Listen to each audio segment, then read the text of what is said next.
जन तहलका देख रहे सभी दर्शकों को पंकज कुमार का नमस्कार। दोस्तों, इस समय लघु सचिवालय में आप देख सकते हैं हुड्डा विभाग के जो सफाई कर्मचारी हैं अपनी मांगों को लेकर के प्रदर्शन करते नजर आ रहे हैं। जी हां, लघु सचिवालय से आपको लाइव तस्वीरें इस समय जन तहलका पर दिखाई जा रही हैं। आप लोगों से अपील की खबर को लाइक और शेयर जरूर करते रहें। क्या कुछ कह रहे हैं कर्मचारी, आइए सुनवाते हैं आपको। आप हमारे को इतनी बीच में आए और हम आशा भी करते हैं भी हमारी बातों को बुलंद ऊंचाइयों पे ले जाया जाए। हम नित्य के मजदूर हैं, निचले पायदान का कर्मचारी है। हमारे को कोरोना का योद्धा का दर्जा दिया गया था। कोरोना के अंदर हमने अपने बच्चों को दरकिनार करते हुए अपने सहानुभूति से, अपने मुस्तैदी से काम किया है। अपने बच्चों को दरकिनार करते हुए कोरोना काल में इन बच्चों ने सब ने काम किया है। आज वही कर्मचारी हैं जो आज 3-3 महीने से सैलरी नहीं दी जा रही। क्या इस पर 6 दिन से आज हम बैठे हैं। हम 6 दिन से पता नहीं लगा माननीय डीसी साहब को भाई बेचारे तबके निचले पायदान के कर्मचारी हैं। आज ये पीक का महीना है, इसमें बच्चों का एडमिशन भी है, बच्चों हमारे घास भी लेना है, हमने अपने कणक भी लेनी है, बच्चों का एडमिशन भी है। और दूध वाले ने दूध देना बंद कर दिया और राशन वाले ने राशन देना बंद कर दिया। 3 महीने सैलरी, अगर डीसी साहब की 1 महीने की सैलरी रोक ली जाए तो घर की स्थिति क्या आती है। हमने 3-3 महीने हो गए, हमने ब्याज पर भी उठा के अपने बच्चों का पालन पोषण कर रहे हैं। आज ही हमारा 6ठा दिन है।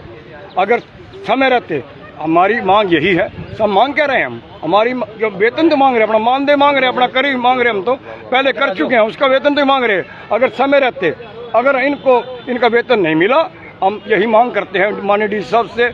अगर समय रहते इनका मांग नहीं मिला, पूरा का पूरा कर्मचारी हमारा नगर पालिका, नगर निगम, नगर परिषदों का 2-2 दिन की अवकाश लेके इनके समर्थन में आएंगे और पूरे सड़कों पर उतरेंगे, जिसकी जिम्मेवारी समस्त डीसी साहब की होगी। मैं राजकुमार, नगर पालिका कर्मचारी संघ हरियाणा इकाई का सेक्रेटरी। कितने दिन की सैलरी रुकी हुई है? ये 3 माह की है जी, 3 महीने की सैलरी रुकी हुई है। उसके एवज में हमारे को बार पहले हमारा डेपुटेशन मिला था डीसी साहब से। उन्होंने माननीय इसको स्टेट ऑफिसर को बात करी थी फोन के माध्यम से, भाई इनको सैलरी दी जाए, मगर हुआ क्या, कहीं न कहीं पॉलिटिकल दबाव है, वो भी आपस में मिले हुए हैं। नहीं, डीसी साहब के ऑर्डर से अव्वल में तो निलंबित था, नहीं सस्पेंड था। एक माननीय डीसी साहब है, वो तो मालिक है, हमारे माँ बाप है। उसको अब सफाई नहीं की जा रही। अब सफाई बंद है। क्या ये 12 सेक्टर 8 सेक्रेटरीट के अंदर हमारा काम बिल्कुल पेंडिंग पड़ा है, क्या दिख नहीं रहा है यहाँ पे। धन्यवाद। तो आप ये सीधी तस्वीरें देख रहे हैं करनाल के सेक्टर 12 लघु सचिवालय से। यहाँ पर जिला उपायुक्त से मिलकर कर्मचारी पहुंचे हैं, हम उनसे भी बात करेंगे। हुड्डा विभाग के कर्मचारियों को सैलरी न मिलने के रोष स्वरूप यहाँ पर प्रदर्शन किया जा रहा है। आप चैनल को लाइक करें, शेयर करें और ज़्यादा से ज़्यादा लोगों तक पहुँचाएं। ये तस्वीरें आपको करनाल के सेक्टर 12 लघु सचिवालय से सीधे दिखाई जा रही हैं। हमसे बात करते हैं सर, क्या कुछ कहना चाहेंगे? आज ज्ञापन देने के लिए आए हुए थे यहाँ पे, क्या कुछ बताना चाहेंगे सर? देखिए, आज बड़े तंग और दुखी होने के बाद हुड्डा का जो सफाई कर्मचारी लगभग 50 के करीब कर्मचारी है और 3 महीने हो चुके हैं, अभी तक जो सैलरी नहीं दे रहा था।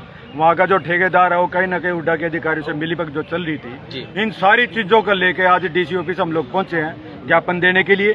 और डीसी साहब से पहले भी मिलके गए थे 1 महीना पहले, तो डीसी साहब ने बड़े सख्त आदेश दिए थे हुड्डा अधिकारी को कि भाई कहीं ना कहीं इनकी जो सैलरी बनती है, APF का, ESI का जो मामला तुरंत प्रभाव से करो। लेकिन वो जब वो ठेकेदार की मामला है तो मिलीभगत, तो वहाँ तो पैसा चढ़ता है। तो हमने अभी इसलिए आज यहाँ आए थे, ज्ञापन भी दिया था और जो ये कहा था कि डीसी साहब से तब तक नहीं आ जाएंगे तब तक कोई बातचीत नहीं होगी। तो डीसी साहब ने तुरंत प्रभाव से बुलाया है। अभी एक कमेटी गठित करी है जिसमें ADC भी है और जिसमें वहाँ का हुड्डा के अधिकारी को बुलाया गया है, ठेकेदार को बुलाया, संगठन के लोग भी हैं। तो एक तुरंत प्रभाव से कमेटी बनाई और आज उस कमेटी में बैठ के वो चर्चा होगी। उसके बाद EPF, ESI और जो पे का मामला है, जो कहीं किस तरीके गड़बड़ हो रही है, और उसमें हमने ये भी कहा और कहीं ना कहीं डीसी साहब ने भी जो हमें आश्वासन दिलवाया कि इस पर तुरंत प्रभाव से कार्रवाई, अगर ठेकेदार कहीं ना कहीं गड़बड़ कर रहा है, EPF, ESI का जो मामला भी हो रहा है, अगर इस पर जिस तरीके की कार्रवाई भी बनती है, ठेकेदारों के ऊपर कार्रवाई भी करेंगे और तुरंत प्रभाव से तनख्वाह भी रिलीज करेंगे। इसलिए सर्व कर्मचारी संघ तमाम डेपुटेशन और हुड्डा का तमाम डेपुटेशन वहाँ से मिलकर आया और ये चीज इस पे हमने कहीं ना कहीं हमारी एक संतुष्टि की भी आज तुरंत प्रभाव से डीसी साहब ने एक कमेटी बनाई। उस कमेटी में क्या रिपोर्ट आती है, किस प्रकार से कहीं ना कहीं जो ठेकेदार का मामला बनता है, वही क्या FIR की बात है, जो हमारी तुरंत प्रभाव से सैलरी की बात है, तो शाम तक इसमें बात निकल के आएगी समझिए। तो इसलिए कर्मचारियों की सैलरी रुकी हुई है, लगभग 50 से 52 के करीब हमारे कर्मचारी है और ये 3 महीने हो चुके हैं जी लगातार। मतलब सबसे बड़ी दुख की बात आप ये देखिए, आप एक जागरूक पत्रकार हो, मतलब इसमें होली भी हो चुकी है, मतलब होली भी गई, नवरात्रे के त्योहार भी गया, त्योहार तो छोड़िए, आप ये देखिए जो ये सीजन है बड़ा पीक है, पूरे साल का अनाज इकट्ठा करना है, बच्चों को एडमिशन दिलवाना है, यहाँ तक कि कितने हमारे कर्मचारी है जो किराए के मकान में रहते हैं, वो किराए के वाला किराएदार उनसे टोकने लग गया है, राशन वाला उनको टोकने लग गया है, मतलब भूखा पेट। अभी कुछ साथियां अधिकारी आ रहे थे, बोले जी आचारसंहिता लगी है, मगर भैया पेट के आगे आचारसंहिता नहीं है, जब पेट में अनाज नहीं है तो आचारसंहिता का क्या मतलब है। अरे सरकार तो एक तरफ तो पूरे झंडे बुलंद करी है, भाजपा सरकार हमने ये कर दिया वो कर दिया है, और खाने को दाने नहीं है। ऐसे ऐसे ठेकेदार के ऊपर FIR क्यों नहीं दर्ज करते? 6 बार DC साहब को बताया हमने, 6 बार ये ठेकेदार ब्लैक लिस्ट हो चुका है, लेकिन फिर भी इसको ठेका दिया जाता है। कौन ठेका दे रहा है इसको? क्या मामला है? ये कहीं ना कहीं जो ये हुड्डा का विभाग है ना, ये बहुत बड़ा रिश्वतखोरी का मामला चल गया है। आप ये देखिए कितने बार आपने भी कवरेज की है, हर रोज तो वहाँ ठेकेदारों की टोलियां पहुंची रहती है, बड़े बड़े वो जो समाजदार वो लोग हैं वो अपने प्रभाव को वहाँ दिखाते हैं। तो इन सारी चीजों को लेकर देखिए हमने किसी से मतलब नहीं है, हम कहते हैं हम काम करने वाले हैं और काम के बदले वेतन चाहिए, तो इसलिए आज DC साहब से मुलाकात हुई है, DC साहब से आश्वासन दिया उन्होंने, आश्वासन दिया, तुरंत प्रभाव से कमेटी बनी और कमेटी की फाइनल रिपोर्ट शाम तक हो जाएगी। कौन कौन संगठन समर्थन में आए हैं? आज संगठन 100 कर्मचारी संघ के तमाम नेतागण हैं, लेकिन कर्मचारी हमारे हुड्डा के हैं। इसमें तमाम हमारे हुड्डा के साथी हैं, स्टेट के नेता भी हैं, सेवाराम जी है, गुरुविंदर जिला प्रधान है, ओम प्रकाश सिंह जी है, नगर पालिका के साथी हैं, राजकुमार जी, तमाम पूरे तमाम सफाई कर्मचारी और उनके समर्थन में 100 कर्मचारी संघ के तमाम जिला कमेटी के लोग यहाँ पहुंचे और अपना मान लो ज्ञापन लेने के लिए आए। सर नमस्कार सर, आप यहाँ पर पहुंचे हैं सर, हाँ जी, क्या कहना चाहेंगे सर? हाँ जी, क्या कुछ कहना चाहेंगे, क्या बात हुई है DC से? देखो DC साहब के साथ हमारी पीछे भी बहुत सकारात्मक बात हुई थी, जब पिछली बार 22 मार्च को मिले थे।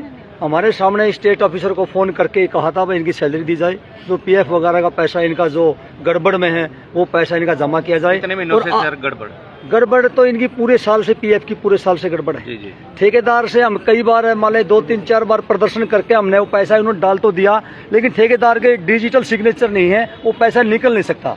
तो आज DC साहब से मिले थे, DC साहब ने आज फिर अभी एक कमेटी बनाई है, जैसे अभी सुशील गुर्जर जी ने बताया था अभी, तो वो कमेटी बनाई है, उसमें हमारे यूनियन के 2-3 पदाधिकारी वो भी शामिल होंगे। और उसने बड़े सख्त लहजे में कहा है कि भाई इनका अगर PF में कहीं गड़बड़ है, अगर ठेकेदार जमा नहीं करता तो ठेकेदार की FIR करवा दे। तो DC साहब ने हमारी बात अच्छे तरीके सुनी और ये भी निर्देश दिया भाई आपकी समस्या को सॉल्व माला कमेटी बनाएगा, शाम तक कौन कोई समस्या का समाधान हमारा हो जाएगा। लेकिन बड़े शर्म की बात है इस प्रशासन के लिए, मान लो हुड्डा प्रशासन के लिए, इस ठेकेदार के लिए, ऐसे नकली ठेकेदार जो मान लो ये ठेका लेता है और झूठ बोलने का काम करता है ठेकेदार, ये कई जगह से ब्लैक लिस्ट हो चुका है ये, और बार बार बहकाने का काम करता है। ये PF का पैसा हड़पने के चक्कर में है, कई जगहों पर पता चला है कि ये कर्मचारी में PF खा गया ठेकेदार। तो नया आया था ना सर?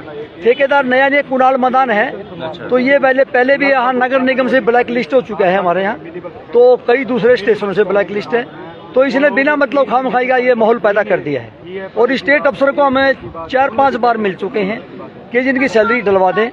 अब वो सैलरी डलवाने के नाम पे आज 3.5 महीने हो गए इनको सैलरी मिले। अब गरीब आदमी है, सैलरी ना मिलने की वजह से कितने प्रकार की समस्याओं का सामना करना पड़ता है। बच्चों की फीस भी है, एडमिशन भी है, इस महीने में गेहूं भी लेनी पड़ती है, इनके राशन के दूध के पैसे भी हैं, मतलब तरह तरह की समस्याएं इन कर्मचारियों पे आ गई। ये काम करने के बाद 12,000 रुपए की छोटी सी सैलरी में काम करने वाले कर्मचारी हैं, उसके बावजूद भी इनको कर्मचारी हैं सर, ये सफाई कर्मचारी हैं करनाल हाँ, करनाल के सेक्टरों में, वो भी सेक्टरों में काम करने वाले। आज पहले ये भी मांग उठी थी कि DC रेट वाली मांग, हाँ DC रेट की मांग भी थी, इनको पे रोल पर रखने की बात भी जैसे निगम में रख लिए थे, लेकिन वो तो दूर की बात है, जो इन्होंने काम करा है उसका वेतन तो मिले कम से कम इनको।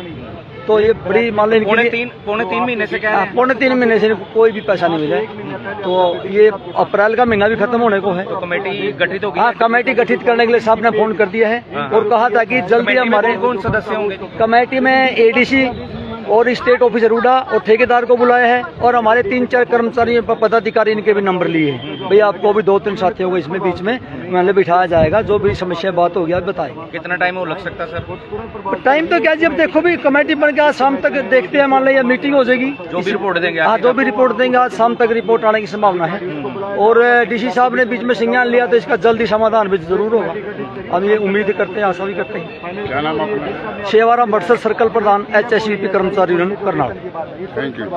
तो आप ये सीधी तस्वीरें देख रहे हैं करनाल के सेक्टर 12 से। यहाँ पर हुड्डा विभाग के सफाई कर्मचारी यहाँ पर पहुंचे थे अपनी मांगों को लेकर धरना प्रदर्शन करते हुए, जिला उपायुक्त से मिले हैं। जिला उपायुक्त द्वारा उनको आश्वासन दिया गया है कि उनको एक कमेटी बनाकर मामले का निपटारा किया जाएगा। हाँ जी, क्या कुछ कहना चाहेंगे? कहाँ पहुँचे थे, क्या कुछ बातचीत? आज जो 6 दिन से इनका धरना चल रहा है हुड्डा के सफाई कर्मचारियों का, ये 22 मार्च को पहले भी हम मिले थे डीसी साहब से। डीसी साहब ने फ़ोन भी किया इस अधिकारी को, तो उन्हें कहा था भी मैं 1-2 दिन में कर दूंगा, मगर इस अधिकारी आज 1 महीना 1 दिन हो गया, लारे लप्पे की बातचीत चल रही है, काम नहीं करना। हम मजबूर होके आज उपायुक्त डीसी साहब से मिलने गए थे। अब डीसी साहब ने बातचीत किया, बढ़िया बातचीत किया और विश्वास दिलाया भी। मैं फ़ोन करके क्या एडीसी साहब की ड्यूटी लाई उन्होंने, भाई एडीसी साहब ने ड्यूटी लाई भी, आप या अधिकारी, ठेकेदार और यूनियन के 4-5 नुमाइंदे लेके बातचीत करके अगर समाधान नहीं होता तो उसके खिलाफ FIR करनी पड़े तो FIR भी करी जाएगी। आज विश्वास दिलाया जैसे भी बातचीत होगी वो भी आपके बीच में रखी जाएगी। तो हम अपील करना चाहते हैं आपके माध्यम से, उपायुक्त माध्यम से को भी और यहाँ के जिला प्रशासन से भी, उनका जो 55 कर्मचारी है जिन्होंने 3-3 महीने का मानदेय ना मिले, आज स्थिति क्या है। तो यह इस महीने तो बच्चों की पढ़ाई, फीस, गेहूँ, अटन सब खर्चे लोड होता है, तो जिन्हें 3 महीने का मानदेय ना मिले तो वो बड़ा गंभीर मामला होता है। हम आपके माध्यम से अपील करेंगे प्रशासन से भी और हुड्डा का जो अधिकारी उससे भी, भाई इनका 3 महीने का मानदेय तुरंत प्रभाव से आज डाला जाए। तो आपने सुना इस समय लघु सचिवालय में पहुंचे हुड्डा विभाग के सफाई कर्मचारियों की जो मांगे हैं, क्या मांगे थी ये आपको सुनाने का प्रयास किया गया। लेकिन इस समय प्रदर्शन करते नज़र आ रहे हैं सफाई कर्मचारी और अपनी मांगों को लेकर के इस समय इन्होंने लघु सचिवालय में प्रदर्शन किया है, जिसकी लाइव तस्वीर आपको इस समय करनाल से दिखाई जा रही है। आप लोगों से अपील कि खबर को लाइक और शेयर जरूर करते रहें। देख सकते हैं समय हुड्डा विभाग के जो सफाई कर्मचारी मांगों को लेकर के प्रदर्शन करते नज़र आ रहे हैं। आप लोगों से अपील की खबर को लाइक और शेयर जरूर करते रहें। मैं अपने सहयोगी के साथ इस समय करनाल से पंकज कुमार।